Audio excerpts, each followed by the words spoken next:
আসসালামু আলাইকুম। সবাইকে আবারও ওয়েলকাম করছি নতুন একটা রেসিপি দেখার জন্য। আমার আজকের রেসিপি হলো ছানা ছাড়াই কমলা লেবু সন্দেশ। এই সন্দেশটা খেতে কিন্তু অনেক মজার আর দেখতেও কিন্তু ভীষণ সুন্দর। যে কোনো অকেশনে ঝটপট এই সন্দেশটা তৈরি করে সার্ভ করতে পারবেন। আর বানানো খুবই সহজ। আমি খুব সহজ এবং সিম্পলভাবে এই সন্দেশটি আপনাদেরকে তৈরি করে দেখাবো। আর ঘরোয়া উপকরণেই এই সন্দেশটি তৈরি করা যাবে ছানা ছাড়াই। প্রথমে আমি চুলায় একটা প্যান বসিয়ে দিয়েছি আর তাতে দিয়ে দিচ্ছি প্রায় 1.5 টেবিল চামচ পরিমাণ ঘি। এখন অপেক্ষা করছি ঘিটা পুরোপুরি মেল্ট হয়ে যাওয়া পর্যন্ত। ঘিটা যখন পুরোপুরি মেল্ট হয়ে গিয়েছে তখন আমি এখানে দিয়ে দিচ্ছি প্রায় 1.5 কাপ পরিমাণ সুজি। আর এটা প্যাকেটের কাঁচা সুজি। এখন ঘিয়ের মধ্যে এই সুজিটাকে খুব ভালোভাবে ভেজে নিতে হবে। চুলার আঁচটা একেবারে লোতে দিয়ে সময় নিয়ে এই সুজিটাকে ভেজে নিতে হবে। কিন্তু সুজিটা কিন্তু কালার আনা যাবে না, সুজিটা সাদাই থাকবে। যখন লক্ষ্য করবেন যে সুজি থেকে খুব সুন্দর একটা স্মেল বের হচ্ছে তখন বুঝতে হবে যে সুজিটা ভাজা হয়ে গিয়েছে। এ পর্যায়ে চুলার আঁচটা কিন্তু লোতেই আছে আর আমি এখানে 1 কাপ পরিমাণ পানি দিয়ে দিয়েছি। আপনারা চাইলে কিন্তু এখানে পানির পরিবর্তে লিকুইড মিল্কটাও ব্যবহার করতে পারেন। আমি এখানে আরও 1 কাপ পানি দিয়ে দিলাম। 1.5 কাপ সুজির জন্য আমি এখানে টোটাল 2 কাপ পানি দিয়েছি।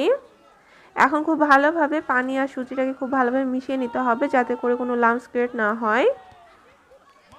এখন আমি এখানে 1/4 চা চামচের মতো এলাচ পাউডার দিয়ে দিলাম। এটা দিলে খুব সুন্দর একটা ঘ্রাণ পাওয়া যাবে। এখন আমি এখানে যে পাউডার ফুড কালার থাকে, অরেঞ্জ ফুড কালার, সেটা 1/4 চা চামচ অল্প কিছুটা পানির সাথে আমি গুলিয়ে নিয়েছি। তারপর এখানে আমি পরিমাণ মতো দিয়ে দিচ্ছি। এখন আমি এখানে মিষ্টির জন্য দিয়ে দিলাম 1/4 কাপ চিনি। আপনারা আপনাদের টেস্ট অনুযায়ী চিনিটা দিয়ে নেবেন।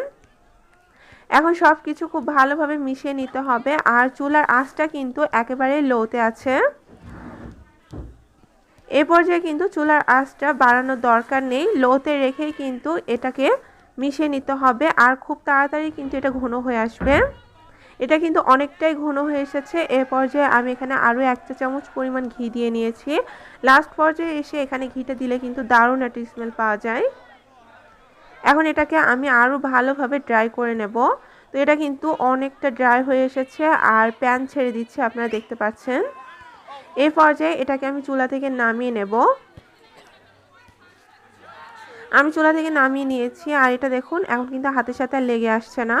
আর হাতে সহ্য করার মতো যখন ঠান্ডা হয়ে আসবে তখন এগুলোকে আমি মিষ্টির শেপ দিয়ে নেব।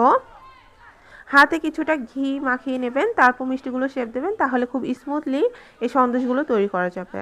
তো আমি এটাকে প্রথমে গোল করে নিয়েছি, তারপর একটা আঙুলের সাহায্যে মাঝখানে একটু গর্ত করে দিচ্ছি। এখন আমি একটা লবঙ্গ নিয়ে নিয়েছি আর লবঙ্গটাকে আমি এইভাবে মিষ্টির মাঝখানে দিয়ে দিচ্ছি। এতে করে এটা অনেকটা দেখতে বোটার মতো মনে হবে। এখন আমি এখানে একটা চামচ নিয়ে নিয়েছি আর চামচটার অপর মাথা দিয়ে এভাবে হালকাভাবে একটু প্রেস করে কাট দিয়ে দিচ্ছি। এতে করে দেখতে আরও বেশ কিছুটা আকর্ষণীয় লাগে। এই মিষ্টিটা খেতে কিন্তু দারুণ মজার আর এর ঘ্রাণটা আপনি যখন তৈরি করবেন তখন এই ঘ্রাণেই পাগল হয়ে যাবেন। অনেক মজার আর বাচ্চারা কিন্তু খুবই পছন্দ করে খাবে। আমি খুব সিম্পলভাবে এই মিষ্টিটা আপনাদেরকে তৈরি করে দেখিয়েছি। আর বাসায় যে কোনো অনুষ্ঠানে এমনকি ঈদের দিনেও এই মিষ্টিটা তৈরি করে টেবিলে সাজালে কিন্তু সবাই আকৃষ্ট হবে এবং মজা করে খাবে।